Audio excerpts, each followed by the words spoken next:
പ്രിയമുള്ളവരെ, ശിവരാത്രി വ്രതം എന്താണ്? എങ്ങനെയാണ് ശിവരാത്രി വ്രതം അനുഷ്ഠിക്കേണ്ടത് എന്നതിനെ കുറിച്ചുള്ള വീഡിയോ ആണ് ഇത്. ശിവപ്രീതിക്കായി അനുഷ്ഠിക്കുന്ന 8 വ്രതങ്ങളിൽ ഒന്നാണ് ശിവരാത്രി വ്രതം. മഹാവ്രതം എന്നും അറിയപ്പെടുന്ന ഈ അനുഷ്ഠാനം വർഷത്തിൽ ഒരിക്കൽ മാത്രമാണ്. സകല പാപങ്ങളും ഇല്ലാതാക്കുന്ന ശിവരാത്രി വ്രതത്തിലൂടെ കുടുംബത്തിൽ ഐശ്വര്യവും അഭിവൃദ്ധിയും കളിയാടുമെന്നാണ് വിശ്വാസം. ഭക്തിയോടുകൂടി വ്രതാനുഷ്ഠാനം അവനവനും ജീവിത പങ്കാളിക്കും ദീർഘായുസ്സുണ്ടാകാൻ ഉത്തമമാണ്. ദമ്പതികൾ ഒന്നിച്ച് വ്രതം അനുഷ്ഠിക്കുന്നതും ഉത്തമമാണ്. കുംഭമാസത്തിലെ കൃഷ്ണ ചതുർത്ഥി തിഥിയിലാണ് ഈ വ്രതാനുഷ്ഠാനം. പാലാഴി മദനം നടത്തിയപ്പോൾ രൂപം കൊണ്ട കാളകൂട വിഷം ലോകരക്ഷാർത്ഥം ശ്രീ പരമേശ്വരൻ പാനം ചെയ്തു. ഈ വിഷം ഉള്ളിൽ ചെന്ന് ഭഗവാന് ഹാനികരമാവാതിരിക്കാൻ പാർവതി ദേവി അദ്ദേഹത്തിന്റെ കണ്ടത്തിൽ മുറുക്കി പിടിക്കുകയും വായിൽ നിന്നും പുറത്തു പോകാതിരിക്കാൻ വിഷ്ണു ഭഗവാൻ വായ പൊത്തിപ്പിടിക്കുകയും ചെയ്തു. അങ്ങനെ വിഷം കണ്ടത്തിൽ ഉറയ്ക്കുകയും ഭഗവാന് നീലകണ്ഠൻ എന്ന നാമധേയം ലഭിക്കുകയും ചെയ്തു.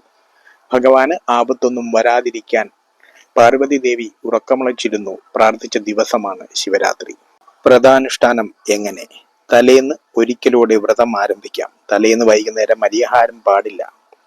ശിവരാത്രി നാളിൽ അതിരാവിലെ ഉണർന്ന് ശരീരശുദ്ധി വരുത്തി ഓം നമഃശിവായ ജപിച്ച് ഭസ്മാധരണം നടത്തിയ ശേഷം ശിവക്ഷേത്ര ദർശനം നടത്തുക. ശിവരാത്രി ദിനത്തിൽ പൂർണ്ണ ഉപവാസമാണ് അനുഷ്ഠിക്കേണ്ടത്. അതിന് സാധിക്കാത്തവർ ക്ഷേത്രത്തിൽ നിന്നുള്ള നേദ്യമോ കരിക്കിൻ വെള്ളമോ പഴമോ കഴിക്കാവുന്നതാണ്. അന്നേ ദിവസം ശിവപ്രീതികരമായ കർമ്മങ്ങൾ അനുഷ്ഠിക്കുക ഉത്തമമാണ്. അതിലേറ്റവും പ്രധാനമാണ് ദാനം. അന്നദാനമാണെങ്കിൽ അത്യുത്തമം. ഭഗവാന്റെ പ്രിയ വൃക്ഷമായ കൂവളം നനയ്ക്കുന്നതും ഭക്തിപൂർവം പരിപാലിക്കുന്നതും ശിവപ്രീതികരമാണ്. രാത്രി പൂർണ്ണമായി ഉറക്കമുളച്ചു വേണം ശിവരാത്രി വ്രതം അനുഷ്ഠിക്കാൻ. പിറ്റേന്ന് കുളിച്ച് ക്ഷേത്ര ദർശനം നടത്തണം. ജപിക്കേണ്ട മന്ത്രങ്ങൾ: അന്നേ ദിവസം കഴിയാവുന്നത്ര തവണ പഞ്ചാക്ഷരി മന്ത്രമായ ഓം നമഃശിവായ ജപിക്കുന്നതാണ് ഏറ്റവും ശ്രേഷ്ഠം. ശിവസഹസ്രനാമം, ശിവാഷ്ടകം, ശിവപുരാണ പാരായണം എന്നിവ ഭക്തിപൂർവം ചൊല്ലുക. സൂര്യോദയത്തിന് മുന്നേ കുളി കഴിഞ്ഞ് നിലവിളക്ക് തെളിയിച്ച് ഗായത്രി മന്ത്രം ജപിക്കുന്നതിനോടൊപ്പം ശിവഗായത്രി ജപിക്കുന്നത് നന്ന്. സമർപ്പിക്കേണ്ടുന്ന വഴിപാടുകൾ: ശിവരാത്രി ദിനത്തിൽ സമർപ്പിക്കുന്ന വഴിപാടുകൾ അതീവ ഫലദായകമാണ്. കൂവളത്തില സമർപ്പണമാണ് ഏറ്റവും പ്രധാനം. ശിവരാത്രിയുടെ അന്ന് കൂവളത്തില പറിക്കരുത്. തലേന്ന് പറിച്ചു വെച്ച് വെള്ളം തളിച്ച് വെച്ച ശേഷം ഭഗവാന് സമർപ്പിക്കാവുന്നതാണ്. കൂവളത്തില വാടിയാലും അതിന്റെ വിശിഷ്ടത നഷ്ടപ്പെടുകയില്ല.